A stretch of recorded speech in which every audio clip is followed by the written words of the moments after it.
We're going to get into our Sunday showdowns as we look into the starts and the sits and the sleepers for every game on Sunday's slate of this hour of Fantasy Live. We're going to start with the Falcons and Saints game where Taysom Hill is going to get his first start, and I will start there. I think you should start Jared Cook, and yes, I made that decision when I believed Jameis was starting, but with Taysom at quarterback, I feel confident that the tight end will be heavily involved in the passing game. I also believe Jameis probably plays in this game, like Marcus alluded to anyway. Either way, no matter who's throwing the ball, it's against the Falcons defense, who have been better against the tight end position later this season, but not good enough for me to be super worried about it. Yeah, you know, and if they do some read option near the goal line, that could be an opportunity where Taysom Hill throws the ball to Jared Cook. But one player that I would be avoiding in this game is Todd Gurley. When you're a touchdown-dependent running back going up against the team that is probably the toughest against running backs in terms of allowing them to get into the end zone, this is just somebody that you got to bench. The Saints have allowed 3 rushing touchdowns on the season, 0 in the last month, which means that Gurley's probably going to get 4. But, I mean, just based on the statistics, I got to bench Todd Gurley. Been productive this season. We go to the Chiefs and the Raiders. Vegas looking for an opportunity to go 2-0 against KC, Marcus. They are, although I would say it's going to be tough. Certainly, I think Kansas City remembers that victory lap that the Raiders bus took around after the win last time. I also say you got to start Clyde Edwards-Helaire. And I know it hasn't been the season maybe a lot of people anticipated. But keep in mind, the last few weeks, the Chiefs haven't really used their running game all that much. I think that changes this week against a Raider run defense that's been pretty vulnerable. On top of it, Las Vegas is giving up the 4th most receiving yards to the running back position. So I think you could get some targets and some receiving yards out of CEH, which would definitely help boost his total. On the other side, if Mahomes and the Chiefs are full-on revenge mode, what an opportunity for Derek Carr to throw the ball around a bit. And I think Nelson Aguilar is a great sleeper this week. He ended quite a run scoring-wise last week because all they did was run. I believe he truly is a big part of this offense. He's averaging almost 20 yards a catch on the season. He's 1 target behind Josh Jacobs for the most targeted Raider. I like Nelson Aguilar in this matchup. From there, we go to the Packers and the Colts. Other than number 12, MJD, who you refused to trade me, who are you going to start? I'm going to go ahead and look at Robert Tonyan here, and I get it. The Colts have done a great job against the tight end. They are allowing the fewest fantasy points to tight ends this season. But to me, who has to catch these passes in the red zone? When you're in this cover 2 that we've seen the Colts run, they're going to take away Devontae Adams, and unless you're running the ball, which I think the Packers will try to do, I think Robert Tonyan is going to have a huge day in the red zone, maybe a couple catches and possibly a couple touchdowns. Speaking of running the football, I do think the Colts are going to try to do that, which is why I believe Jordan Wilkins is a sleeper. And I know it's been a headache trying to figure out this Indianapolis backfield. Nyheim Hines will get his touches. He will get his receptions. But when it comes to running the football, Wilkins the last few weeks has been slightly better than Jonathan Taylor. It's not a huge gap, but it is enough against this Green Bay rushing defense to give me a little bit of confidence to have him as a sleeper type flex guy this week. Colts opponent a couple of weeks ago, the Tennessee Titans. Lots of fantasy and real-life playoff implications here, MJD. Must start Lamar Jackson. We've been waiting for this. I think down the stretch, Lamar Jackson is going to get back to doing what he did last year, as we're seeing here. Being able to run the ball. When he throws the ball, take the ball, instead of taking sacks, taking off and running, getting opportunities down the field to other guys. This is going to be a great week for a Tennessee Titans defense that doesn't really get a lot of pressure on the quarterback. And to be quite frank, it's a revenge game, right? They're the team that knocked you out of the playoffs. I think this is the week Lamar Jackson goes off.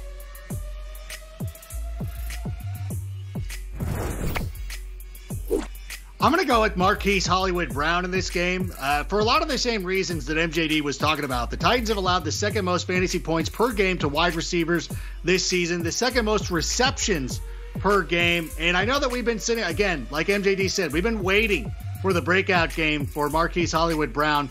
The Titans have allowed a lot of air yards, so I think that they're going to take a couple of deep shots here early on, try to get this team moving, and I think that he's going to end up being the beneficiary. Back on Fantasy Live with more Sunday showdowns. Dalvin Cook and the Vikings playing host to the Cowboys this Sunday. Obviously, perhaps Cook and Zeke Elliott starts no matter what, Marcus, but give us a guy who has become a must start in recent weeks here. For me, it's Justin Jefferson. And I came into the year thinking that he had a chance to be the top rookie wide receiver in fantasy. And so far, that really is playing out. And he's very much in the conversation for Offensive Rookie of the Year. Leads the Vikings in receptions and receiving yards. He's had 4 100-yard games this season. Has an excellent matchup against this Cowboys defense that's allowed 6 100-yard receivers, tied for the most TD catches allowed to wideouts this year. So if you've been sitting Justin Jefferson on your bench, I'm not sure what I can do to help you, but put him in your lineup. He can help you win games. Yeah, Marcus, I'm going to go ahead and say start Amari Cooper. I just feel like the Cowboys are getting back after watching what they did to the Pittsburgh Steelers. I know Andy Dalton was the quarterback, but it felt like they kind of got in a groove there a little bit, and he was getting his targets. And I believe this, the Minnesota Vikings defense, they've given up a ton of yards to receivers, and I think Amari Cooper is going to get a lot of love here with Andy Dalton being back, trying to get him the ball on the outside. From there, we go to the Patriots and the Texans. Florio, who we got? Start Damian Harris in this one. Last week he played a season high in snaps and had 22 touches. That is a season high. He's rushed for over 100 yards 3 times, but I think he can make it 4 this week against the Houston Texans defense that has allowed the most rushing yards per game to running backs. They're allowing 154. No other team is even allowing 130. So it is just a great matchup to run against them. I think start Damian Harris. And I'm going to say sit. There it is. Sit Will Fuller. I was just waiting on the graphic to come up. Look, the New England Patriots defense is still the New England Patriots defense when it comes to wide receivers. They're shutting guys down. They're allowing the second fewest receptions of games to wide receiver this season. And to be honest with you, I know that they're going to try to force feed Will Fuller, but we know Bill Belichick is going to double him and take him away. So I'm going to sit him this week. From there, we go to the Dolphins and the Broncos, and I want to give these risk takers out there making trades at the deadline a sleeper option to replace the guy you send away. Jakeem Grant has 5 targets each in 2 straight games, a season high for him. Since Tua is the starter, he has the second most targets on the team. Don't evaluate this team on the Fitzmagic stats. The magic is gone. Bury it. Rise from the ashes with Jakeem Grant available in 99% of leagues. Savon Ahmed, another guy who's still available in a lot of fantasy leagues. And what I love is that the Dolphins have pretty much been a one running back team all season long. And I expect Ahmed to get plenty of opportunity facing a Broncos defense that over the last month has given up the most rushing yards, second most touchdowns. So this is a great opportunity against the defense that's hurt. Back to our Sunday showdown to focus on that Jets-Chargers game a little more. Michael F. Florio, besides Justin Herbert, who else are you starting in this game? I'm starting Kalen Ballage, and I don't think I ever would have said that, but Anthony Lynn came out this week and said he will be the primary running back moving forward. And in 2 games with the Chargers this year, he has scored at least 15 fantasy points and seen at least 17 touches in both.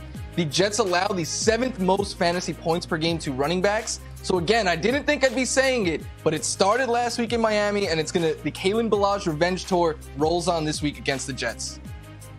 Going from an old Adam Gase running back to a current Adam Gase running back in La'Mical Pirine, who I think is a sleeper this week. It looks like he's going to finally be the RB1 for the Jets, which is what we've sort of been asking for. As much as I love Frank Gore, I want to see the young guy get some touches.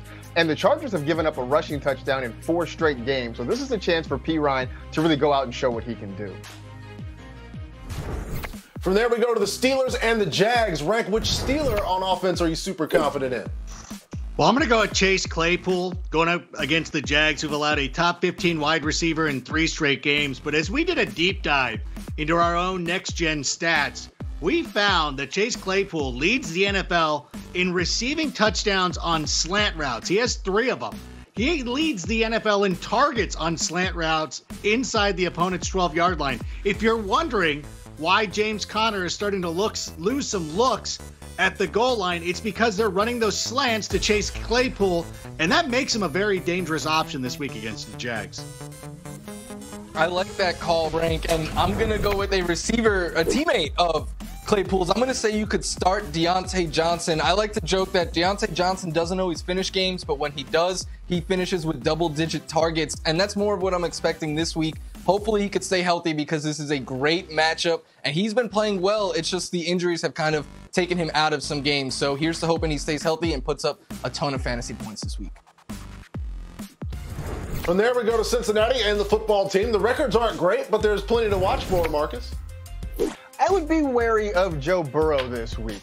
What we like about him is pretty much the volume of throwing the football, but he is getting beat up more this year than he ever did when he was starting at LSU last year. Has been sacked 32 times, which is third most in the league. And if you keep getting pressure on him, I don't really care who you are going to be rushed and make some mistakes.